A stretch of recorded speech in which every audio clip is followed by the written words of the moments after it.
Sarung Al-Samsi.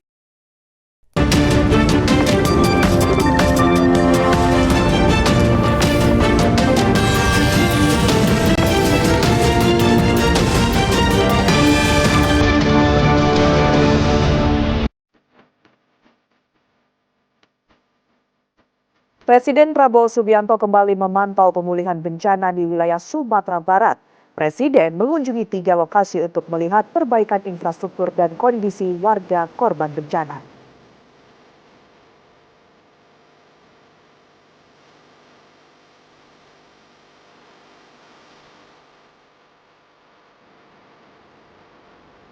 Polda Metro Jaya membongkar praktek klinik aborsi di apartemen di Jakarta Timur. Selama menjalani praktek aborsi, setidaknya sudah 361 pasien yang menggugurkan kandungannya secara ilegal.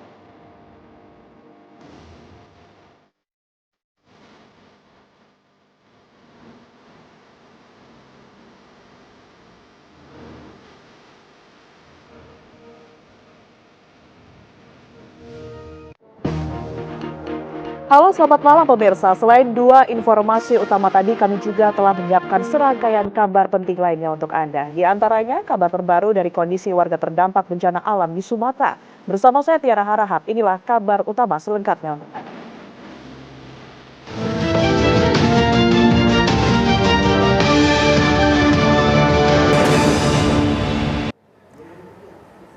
Presiden Prabowo Subianto kembali memantau pemulihan bencana di wilayah Sumatera Barat.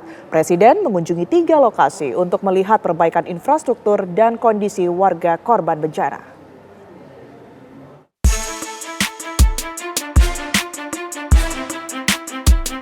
Di hari kedua kunjungannya di Sumatera Barat, Presiden Prabowo mengunjungi 3 kabupaten, yaitu Kabupaten Agam, Kabupaten Padang Pariaman, dan Kabupaten Tanah Datar. Di Kabupaten Agam, Presiden meninjau posko pengungsian di SD 05 Kayu Pasak, Palembayan. Presiden menyapa warga korban bencana di pengungsian. Warga antusias ingin melihat langsung Presiden Prabowo.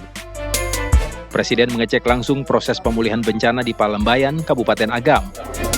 Prabowo memberikan semangat kepada warga korban bencana di tengah kondisi keprihatinan.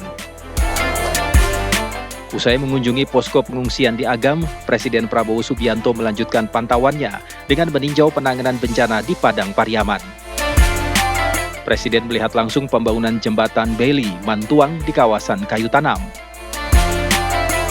Pembangunan jembatan ini bertujuan untuk memulihkan konektivitas transportasi, memperlancar distribusi logistik bagi warga terdampak bencana.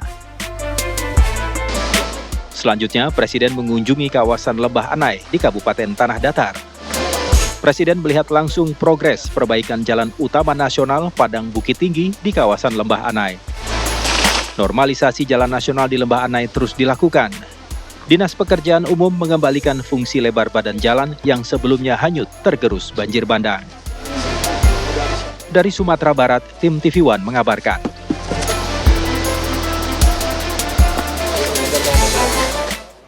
Dan pemirsa, di hadapan para pengungsi di Kabupaten Agam, Presiden Prabowo Subianto menjanjikan hunian sementara yang akan siap dalam waktu sebulan mendatang. Selain itu, Presiden juga meninjau kesiapan pembangunan hunian tetap seluas sekitar 70 meter persegi tiap unitnya. Hari ini, alhamdulillah saya bisa datang ke Kabupaten Agam, ya.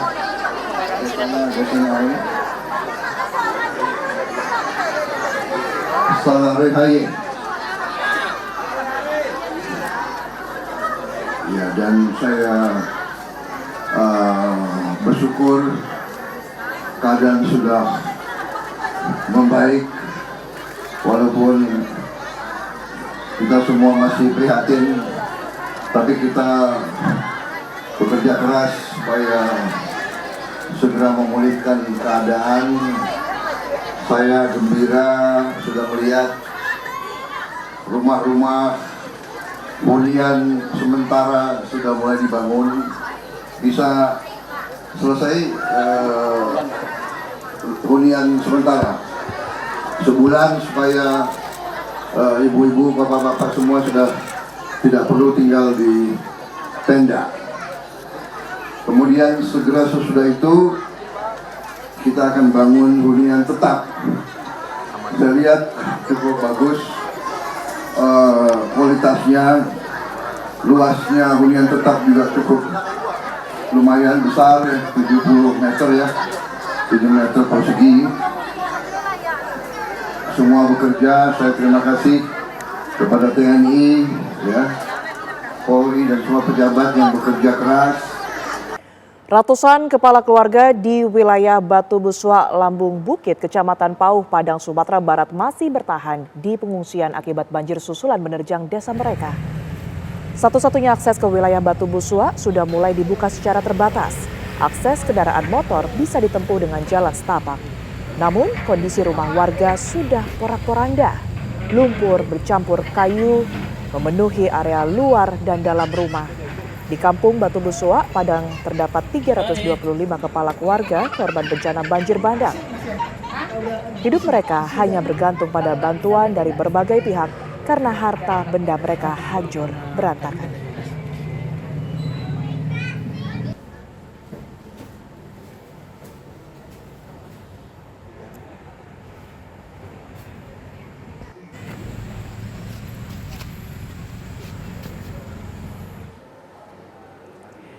Tiga pekan setelah banjir bandang dan tanah longsor di Kabupaten Agam, Sumatera Barat, warga terus berupaya melakukan normalisasi sungai di daerah Sungai Batang, Kecamatan Tanjung Raya. Warga berharap ada alat berat yang bisa membantu mereka untuk menormalisasi aliran sungai.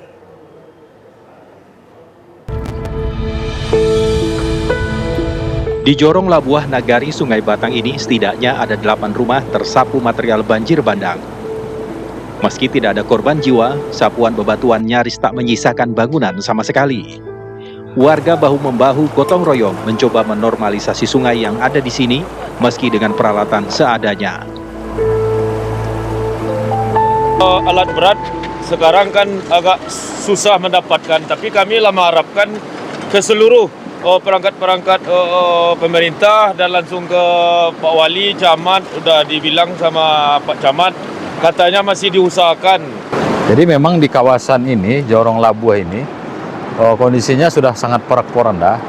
Di belakang saya ini adalah warga yang sedang melakukan gotong royong untuk membantu menormalisasi sungai yang ada di sini. Sedangkan kondisi real di lapangan ini, tumpukan batu material masih sangat besar dan sangat kecil kemungkinan dilakukan dengan cara yang manual.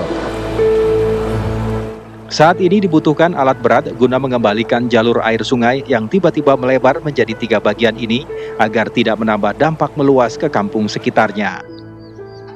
Dari Kabupaten Agam, Sumatera Barat, Donald Caniago, TV One mengabarkan. Helikopter menjadi moda transportasi yang sangat diandalkan untuk mengangkut bantuan warga yang sakit hingga tim medis di wilayah Kabupaten Tapanuli Tengah, Sumatera Utara. Hari ini 3 helikopter dikerahkan menjangkau desa-desa yang masih terisolasi, yaitu Desa Said Kalangan 2, Desa Saur Manggita di Kecamatan Tuka. Melalui helikopter, tim gabungan mengirim obat-obatan dan tenaga kesehatan serta menjemput warga yang sakit untuk dirujuk. Pasien kemudian dibawa untuk dirawat di Rumah Sakit Umum Daerah Pandan. Tidak hanya itu pemirsa, tenaga kesehatan juga diberangkatkan ke Kecamatan Sitahuis. Tim medis terdiri dari 3 dokter dan 2 perawat yang dibekali obat-obatan, logistik, dan peralatan kesehatan. BPBD Tapanuli Tengah mencatat saat ini terdapat 8 desa dan kelurahan yang masih terisolasi.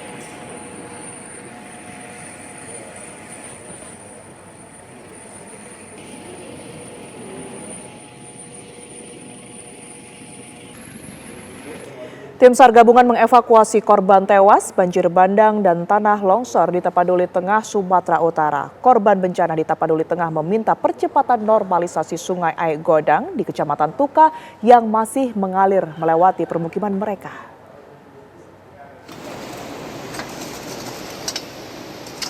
Korban bernama Jeki Franciscus ditemukan tertimbun material lumpur, batu, dan potongan kayu. Proses pencarian dilakukan oleh tim SAR gabungan dengan menyisir lokasi pencarian secara bertahap. Jumlah korban tewas akibat bencana di Tapanuli Tengah sudah mencapai 122 orang.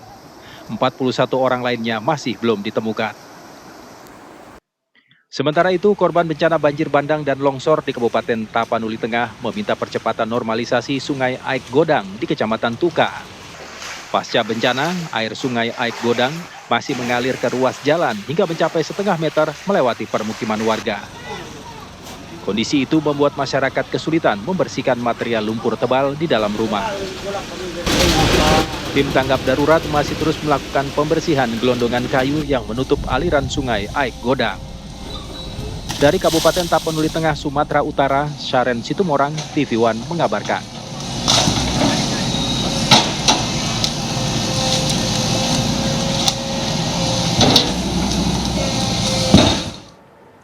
Helikopter Karakal TNI Angkatan Udara melakukan pendaratan terbatas di dekat aliran sungai untuk mendistribusikan bantuan ke Kabupaten Gayo Lues, Aceh. Pendaratan di aliran sungai dipilih sebagai titik distribusi karena keterbatasan medan dan kondisi infrastruktur yang tidak memungkinkan penggunaan jalur darat.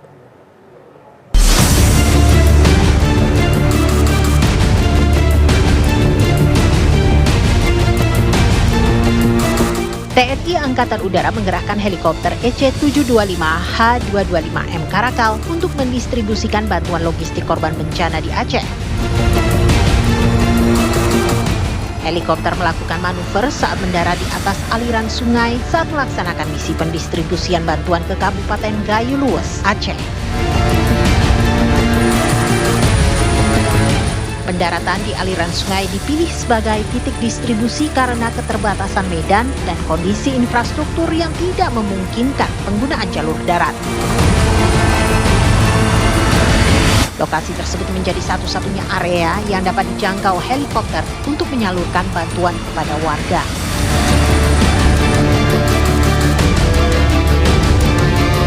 Meski menghadapi tantangan berupa kontur pegunungan dan ruang pendaratan yang terbatas, proses pengiriman bantuan berjalan aman dan lancar.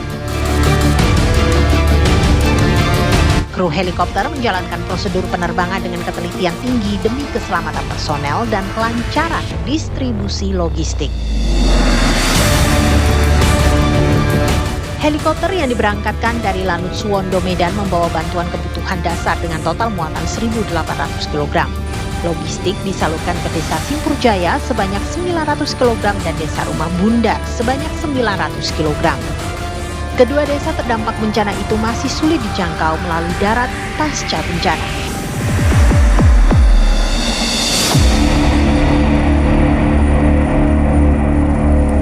Tiga pekan setelah banjir bandang menerjang Kabupaten Beder Meriah Aceh, sebanyak 917 jiwa warga di Desa Lampahan Timur masih terisolasi dan sangat membutuhkan bantuan makanan. Warga Desa Lampahan Timur tidak bisa keluar dari desa mereka disebabkan banyak akses jalan yang terputus. Saat ini warga sangat berharap ada bantuan makanan yang dikirim lewat jalur udara. Banjir bandang telah menyebabkan lebih dari 50 rumah warga rusak serta hancurnya sejumlah fasilitas umum seperti rumah ibadah dan kantor desa.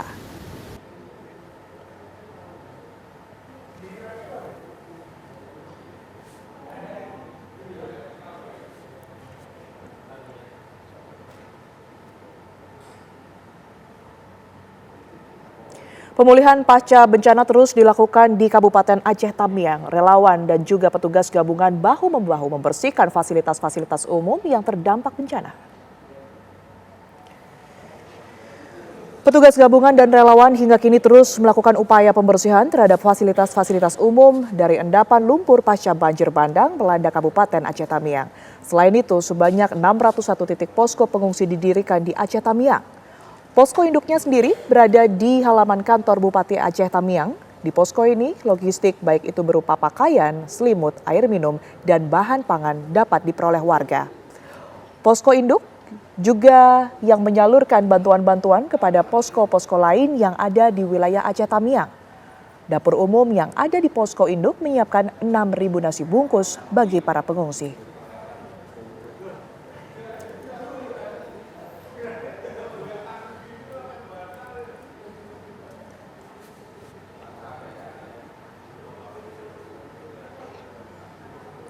Demi membuka akses jalan ke Aceh Tengah, warga dan petugas gabungan dari TNI, Polri, serta pemerintah Nagan Raya berhasil membangun jembatan darurat di kawasan Betong Ateh Banggalan. Kendati baru bisa dilewati oleh sepeda motor dan hanya bisa menjangkau beberapa desa di Aceh Tengah, namun jembatan ini diharapkan menjadi solusi sementara. Warga Aceh Tengah yang berdekatan dengan perbatasan Nagan Raya diharapkan bisa menjangkau Nagan Raya untuk mencari bantuan makanan. Selain itu, pemerintah juga bisa memasok bantuan melalui jembatan darurat tersebut. Warga berharap perbaikan jembatan bisa segera dilakukan untuk dapat dilalui kendaraan roda 4 sehingga proses pemulihan bencana di Nagan Raya dan Aceh Tengah bisa segera dipercepat.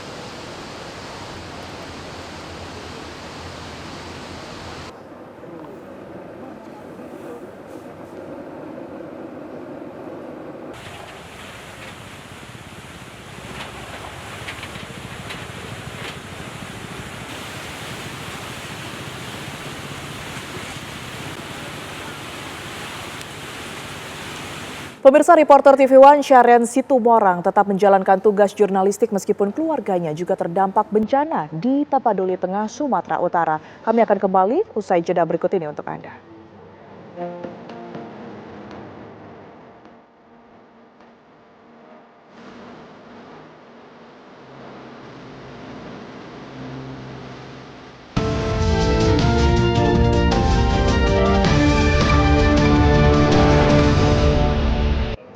Pemirsa, kisah pilu juga harus dihadapi jurnalis TV One Syaren Situmorang, salah satu korban banjir bandang dan longsor di Kabupaten Tapaduli Tengah, Sumatera Utara. Di tengah bencana banjir bandang dan juga tanah longsor, pemirsa, ia masih menjalankan tugas jurnalistiknya tanpa mengabaikan tanggung jawabnya sebagai kepala keluarga.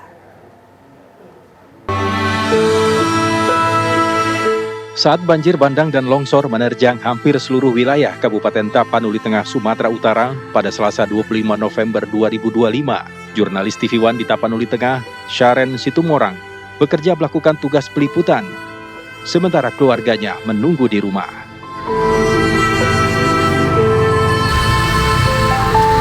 Hujan lebat terus turun, banjir melanda tiap sudut perkotaan dan desa. Syaren terus melakukan peliputan memotret kondisi banjir dan warga. Dia tak menyangka banjir bandang itu juga menimpa rumahnya. Upayanya untuk kembali ke rumah segera terhalang kondisi banjir, lumpur tebal dan akses jalan yang terputus. Listrik padam dan koneksi internet mati. Banjir sudah terjadi di mana-mana. Saat itu naluri saya sebagai jurnalis itu terpanggil, meskipun memang situasi itu sempat saya tinggali istri dan anak-anak di rumah. Usai banjir bandang, kondisi rumahnya penuh lumpur. Lumpur merusak hampir semua barang-barang yang ada di dalam rumah.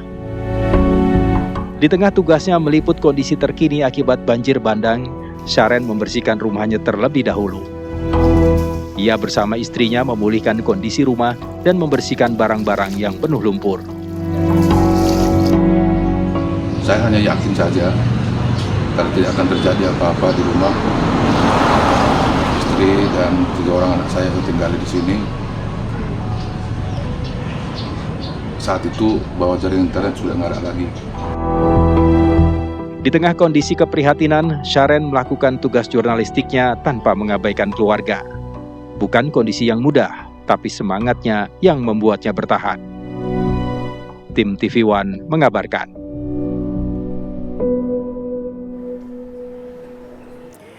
Pemirsa, Polda Metro Jaya bongkar praktek klinik aborsi di apartemen di Jakarta Timur. Informasi tersebut akan kami hadirkan untuk Anda usai jeda.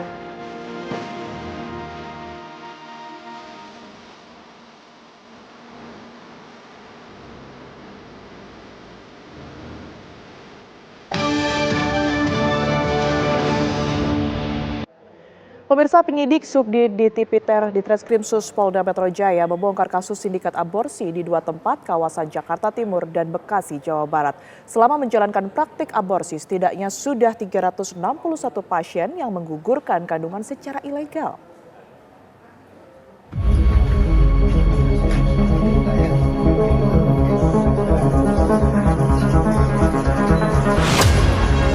Inilah video detik-detik penggerebekan lokasi aborsi di sebuah apartemen di kawasan Jakarta Timur pada November akhir lalu. Dalam rekaman video tersebut, terlihat 5 orang tersangka yang terdiri dari 4 orang wanita dan seorang pria. Mereka tak berkutik saat petugas datang ke ruangan praktek aborsi mereka. Sejumlah alat bukti berhasil diamankan petugas. Dari penyelidikan sementara, tersangka diketahui telah menjalani aksinya selama 2 tahun di 2 lokasi yang berbeda. Yang pertama di apartemen di Jakarta Timur serta klinik di kawasan Bekasi, Jawa Barat. Kedua klinik tersebut bernama Klinik Aborsi Promedis dan Klinik Aborsi Raden Saleh. Untuk menjaring pasien, pelaku membuat website yang terhubung dengan telepon tersangka YH.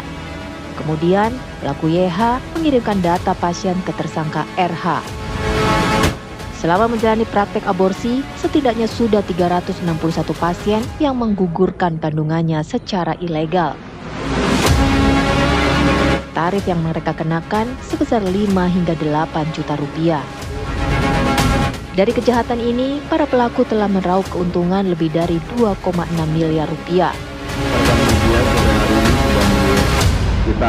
Tentu modus yang mereka lakukan adalah mereka membuat website, kemudian dihubungkan dengan admin, ya, kemudian di website tersebut, ya, seolah-olah praktek ataupun klinik tersebut seolah-olah itu berizin dan dikelola oleh seorang dokter yang spesialis, yaitu spesialis obgyn, sehingga masyarakat ataupun orang-orang ketika melihat daripada website tersebut itu orang percaya. Kemudian juga kami juga melakukan pendalaman rata-rata yang melakukan aborsi itu adalah yang tidak menginginkan anak tersebut, ya, ataupun hamil di luar nikah, ya. Dari perannya tersebut dia memperoleh bayaran sebesar 1.700.000.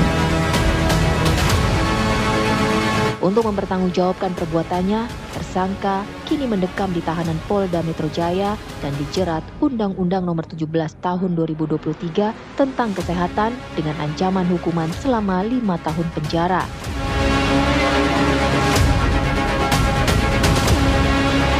Dari Jakarta, Bima Sakti, TV One mengabarkan. Sindikat aborsi ilegal yang beroperasi di 2 tempat kawasan Jakarta Timur dan Bekasi, Jawa Barat diduga mendapat omset miliaran rupiah dari ratusan pasien aborsi yang mereka tangani. Lantas bagaimana pemirsa kasus ini bisa terbongkar? Kita telah terhubung bersama dengan Kasubdit Tipiter Polda Metro Jaya, Kompol Jericho Lavian Chandra. Selamat malam, Pak Kasubdit. Selamat malam, Mbak. Baik, sudah sejauh mana Pak Kasubdit pendalaman yang sudah dilakukan oleh pihak kepolisian berkaitan dengan kasus aborsi ini? Untuk pihak kepolisian sendiri, kita sudah lakukan pendalaman, kita sudah lakukan pemeriksaan terhadap saksi-saksi, termasuk juga tersangka, termasuk pasien-pasien yang sudah melakukan pendaftaran atau registrasi terhadap kegiatan aborsi ilegal tersebut. Baik, informasi yang kami terima ini sudah sejak 2023 klinik aborsi ini kemudian beroperasi. Apa yang membuat masyarakat sekitar ini susah untuk mencurigai ataupun juga mengungkap adanya praktik aborsi ilegal di dalamnya? Jadi yang kita temukan sindikat ini yang pertama memang mereka berpindah-pindah tempat. Kemudian modus operandi yang mereka gunakan memang mereka membatasi untuk dalam 1 hari itu hanya melayani sebanyak 3 orang pasien. Dan pasien itu sudah ditentukan tempat penjemputannya, kemudian dikawal sama mereka, dan pada waktu mereka ingin memasuki lokasi pelaksanaan aborsi ilegal itu, untuk pasien sendiri meninggalkan seluruh alat komunikasi yang mereka miliki. Baik. Tarif layanan mereka sendiri berapa Pak Kasubdit dan juga berapa perkiraan omset yang didapatkan? Untuk tarifnya sendiri bervariasi, itu tergantung daripada usia kehamilan daripada masing-masing pasien, berkisar antara 5 hingga 8 juta. Untuk omset mereka sendiri yang kita hitung dari jumlah pasien yang sudah mendaftar, juga dari hasil pendalaman yang kita lakukan sekitar 2,6 miliar selama mereka melakukan operasi tersebut. mereka menggunakan uang-uang ini untuk apa, Pak Kasubdit? Karena memang jumlahnya fantastis begitu ya, apa yang mereka dapatkan? Dari keterangan maupun hasil pemeriksaan yang kami lakukan, mereka menggunakan uang tersebut, ada yang untuk keperluan pribadi, termasuk ada salah satu pelaku atau tersangka yang membeli rumah juga untuk keperluan pribadi mereka sehari-hari. Baik, sindikat ini memang baru beroperasikah, artinya di tahun 2023 tersebut, atau memang sebelumnya sudah pernah menjalankan praktik aborsi ilegal ataupun juga kasus serupa ini? Kalau untuk sindikat yang kami amankan sekarang memang baru beroperasi dari tahun 2023. Pelaku yang kemudian ini sudah diamankan ataupun juga terlibat begitu ya, apakah memang betul dokter kandungan atau juga abal-abal atau memalsukan profesinya, Pak Kasubdit? Jadi untuk pelakunya sendiri memang bukan merupakan seorang dokter, juga bukan merupakan seorang tenaga kesehatan. Yang bersangkutan itu saudari NS itu hanya lulusan SMA dan tidak memiliki latar belakang di bidang kesehatan. Baik, mungkin terakhir singkat saja, sangkaan pasal yang kemudian dijatuhkan kepada seluruh pelaku, Pak Kasubdit sejauh ini? Untuk pasal yang kita gunakan, kita menggunakan Undang-Undang Kesehatan, di mana kita terapkan pasal 428 dengan ancaman pidana sampai 12 tahun penjara, juga di pasal 427 dari Undang-Undang Kesehatan dengan ancaman pidana 4 tahun penjara. Baik, terima kasih atas informasi yang telah diberikan bersama kami di Kabar Utama, Kasubdit Tipiter Polda Metro Jaya, Kompol Jeriko Lavian Chandra. Selamat malam. Terima kasih. Selamat malam, terima kasih. Pemirsa, seorang bocah laki-laki ditemukan meninggal dunia dalam kondisi memprihatinkan di sebuah rumah mewah di kota Cilegon, Banten. Korban yang berusia 9 tahun tersebut ternyata adalah anak dari politikus petinggi Partai Keadilan Sejahtera Kota Cilegon.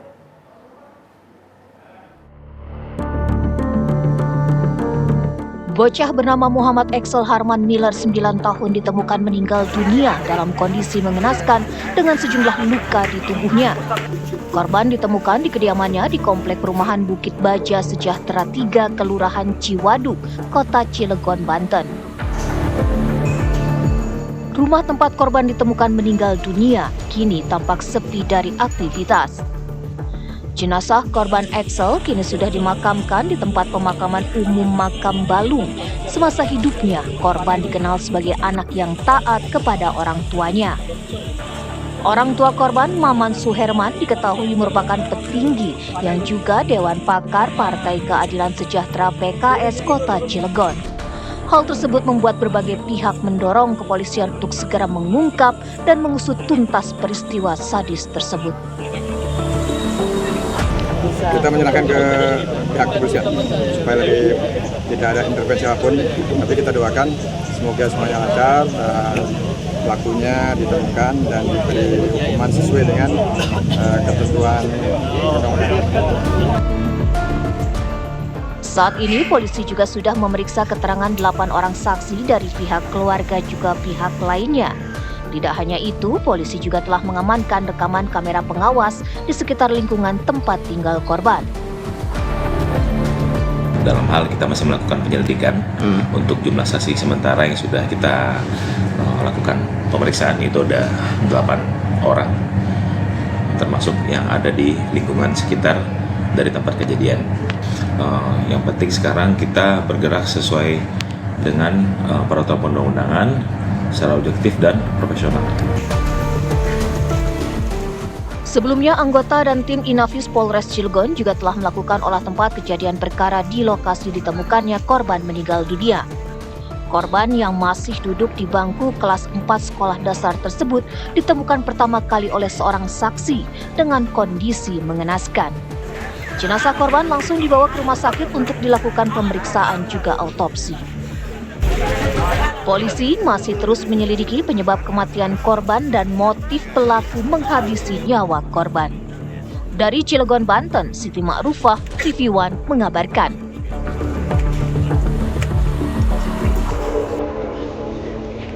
Pemirsa, polisi masih terus melakukan penyelidikan terkait kasus tewasnya seorang ibu rumah tangga berinisial FS yang diduga dibunuh oleh anak perempuannya berinisial A yang masih berusia 12 tahun. Informasi tersebut akan kami hadirkan usai jeda berikut ini.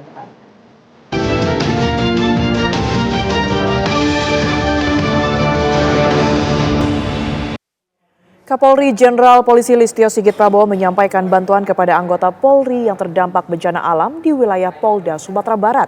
Sedikitnya 170 anggota polisi juga turut menjadi korban dalam bencana alam di Sumatera Barat. Kapolri Jenderal Polisi Listio Sigit Prabowo menunjukkan kepedulian dan empati kepada anggota Polri yang terdampak bencana alam di wilayah Polda Sumatera Barat dengan menyalurkan bantuan kemanusiaan. Pemberian bantuan dilaksanakan secara simbolis di Mapolsek Koto Tangah, Kota Padang. Terima kasih, Jenderal. Siap, Jenderal. Data menyebutkan sebanyak 170 personel Polri telah terdampak bencana alam di Sumatera Barat, terdiri dari 61 personel Polda Sumbar, 106 personel Polresta Padang, dan 3 personel Polsek Koto Tengah.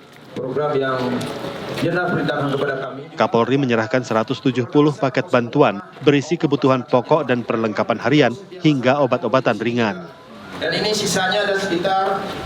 Saya sempatkan juga untuk bertemu dengan personel-personel Polri yang kebetulan juga mereka menjadi korban. Namun di satu sisi mereka adalah personel-personel Polri yang juga memiliki panggilan untuk tetap melaksanakan tugasnya, memberikan pelayanan kepada masyarakat, khususnya saudara-saudara kita yang saat ini sedang menghadapi bencana. Oleh karena itu, saya ucapkan terima kasih kepada seluruh jajaran, terus bekerja keras, terus berbuat yang terbaik untuk masyarakat. Saya kira itu. Ya. Kapolri menegaskan bahwa bantuan ini merupakan wujud nyata kehadiran negara dan institusi Polri bagi anggotanya yang mengalami musibah. Ini juga, Jenderal, ada tanaman. Tim TV One mengabarkan.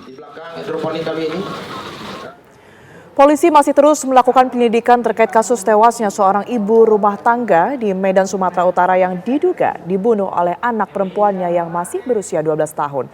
Saat ini pemirsa, terduga pelaku masih menjalani pemeriksaan dan pendampingan.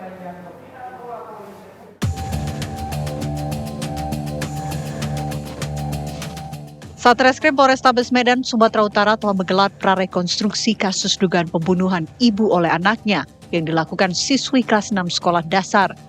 Prarekonstruksi digelar secara tertutup di rumah korban di Jalan Dwi Kora, Kecamatan Medan Sunggal, Sumatera Utara. Dalam prarekonstruksi, polisi turut menghadirkan seluruh penghuni rumah yang pada saat kejadian berada di lokasi. Sebanyak 43 adegan diperagakan dalam prarekonstruksi yang dihadiri oleh terduga pelaku dan keluarga yang disaksikan oleh instansi lain, diantaranya petugas dari Dinas PPS Sumatera Utara, KPAI, dan psikolog. Kapolrestabes Medan, Kombes Pol Jen Kalvijin Simanjuntak mengatakan saat ini pihaknya masih mendalami motif di balik kasus tersebut. Kalau kemarin dari Polrestabes Medan telah melaksanakan prarekonstruksi. Dari prarekonstruksi itu ingin mencocokkan hasil keterangan para saksi yang ada di berita acara pemeriksaan dengan fakta sesungguhnya, fakta di lapangan. Tadi kemarin sudah saya sampaikan ada 43 adegan di sana. Dan di situ juga ternyata kami menemukan ada beberapa petunjuk-petunjuk di sana. Kita ingin mendalami terkait dengan motif dan obsesi yang ada di sana. Jadi sampai dengan saat ini juga kami bekerjasama dengan pendamping-pendamping yang ada dari KPAI, kemudian dari Dinas Perlindungan Anak, dari psikolog, dan masih dikumpulir hasil dari penelitian masing-masing asesmen. Sampai saat ini puji Tuhan kondisinya sehat, pendampingan diberikan dalam hal berbentuk kegiatan sehari-hari, dalam hal berbentuk kesehatan. Kita cek setiap hari kesehatannya, puji Tuhan sehat. Selain itu, polisi juga telah melakukan pemeriksaan terhadap seluruh penghuni rumah saat peristiwa itu terjadi, termasuk suami dan anak pertama mereka. Kini, petugas kepolisian dan instansi terkait masih terus melakukan pendampingan kepada terduga pelaku yang masih duduk di bangku kelas 6 sekolah dasar.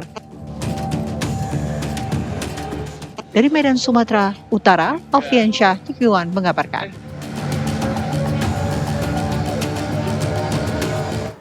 Pemirsa, kabar utama masih akan kembali ke hadapan Anda usai jeda berikut ini. Tetaplah bersama kami.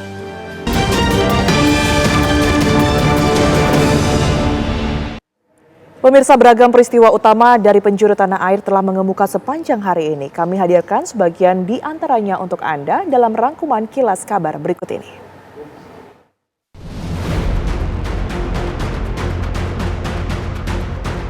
Presiden Prabowo Subianto kembali memantau pemulihan bencana di wilayah Sumatera Barat. Di hari kedua kunjungannya di Sumatera Barat, Presiden Prabowo mengunjungi 3 kabupaten, yaitu Kabupaten Agam, Kabupaten Padang, dan Kabupaten Tanah Datar. Presiden melihat langsung pembangunan jembatan Beli Mantuang di wilayah Kayu Tanam. Selain itu, Presiden juga melihat langsung progres perbaikan Jalan Utama Nasional Padang Bukit Tinggi di kawasan Lembah Anai. Perbaikan dan pembangunan infrastruktur ini bertujuan untuk memulihkan konektivitas transportasi, memperlancar distribusi logistik bagi warga terdampak.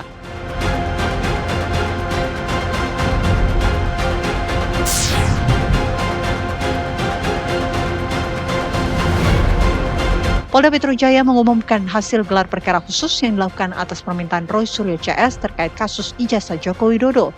Direktur Reskrimum Polda Metro Jaya, Kombes Pol Imam Imanuddin mengatakan dalam gelar perkara khusus tersebut, ijazah Joko Widodo diperlihatkan. Adapun ijazah tersebut diterbitkan Fakultas Kehutanan UGM. Dari hasil gelar perkara khusus tersebut, Roy Suryo CS tetap berstatus tersangka.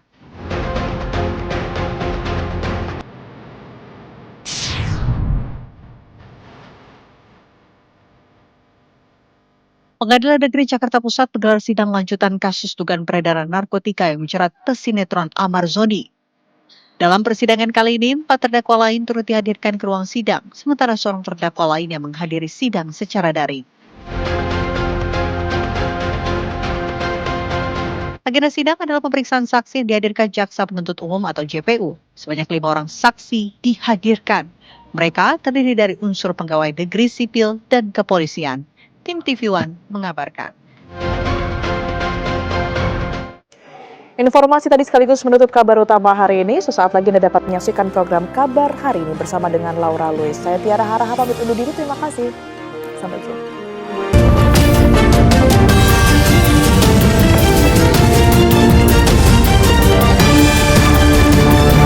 Didukung oleh Sarung Al Samsi, Telkomsel IndiHome,